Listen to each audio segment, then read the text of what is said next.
الحمد لله رب العالمين والصلاة والسلام على رسوله الكريم وعلى آله وأصحابه أجمعين. أعوذ بالله من الشيطان الرجيم. بسم الله الرحمن الرحيم. اعلموا أنما الحياة الدنيا لعب ولهو وزينة وتفاخر بينكم وتكاثر في الأموال والأولاد كمثل غيث أعجب الكفار نباته ثم يهيج فتراه مصفرا ثم يكون حطاما وفي الآخرة عذاب شديد ومغفرة من الله ورضوان وما الحياة الدنيا إلا متاع الغرور.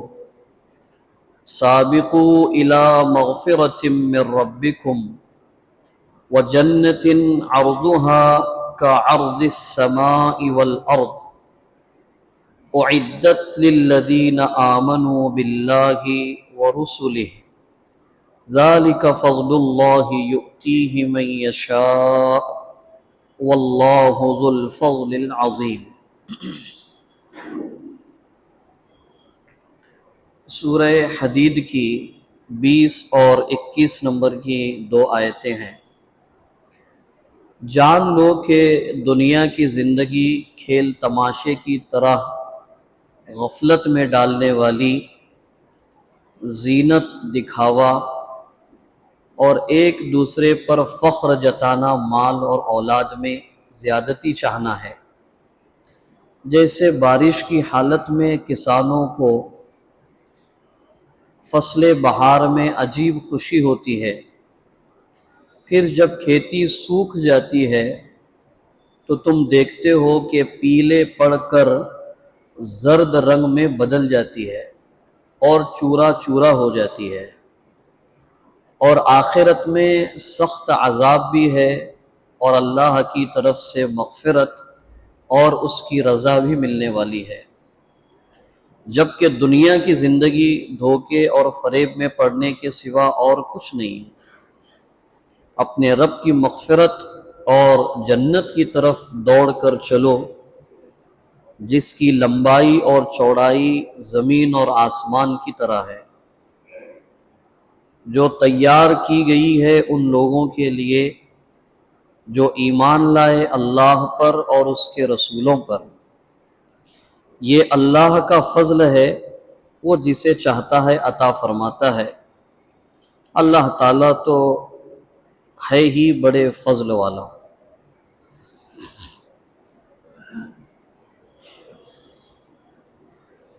شمسی سال کے اعتبار سے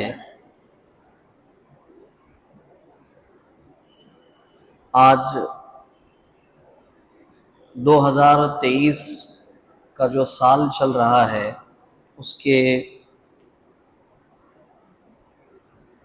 29ویں تاریخ میں ہم ہیں. 30 اور 31 کے بعد یہ سال ختم ہو جائے گا اور 2024 کے سال کا آغاز ہوگا. یہ سال کا، مہینوں کا، ہفتوں کا، دنوں کا ختم ہونا اور دوسرے سال، مہینے، ہفتے اور دنوں کا شروع ہونا، یہی زندگی ہے، دنیاوی زندگی. اور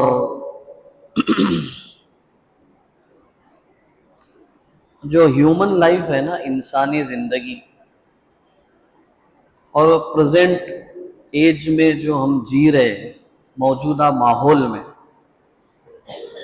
دنیا میں انسان ایک مختصر مدت لے کر دنیا میں آتا ہے اور اتنی مدت یہاں پر زندگی گزار کر چلا جاتا ہے. دنیا میں اگر آپ دیکھیں گے تو بڑے بڑے فلاسفر، بڑے بڑے سائنٹسٹ، بڑے بڑے ایجوکیشنسٹ، سوشلسٹ، پولیٹیشنز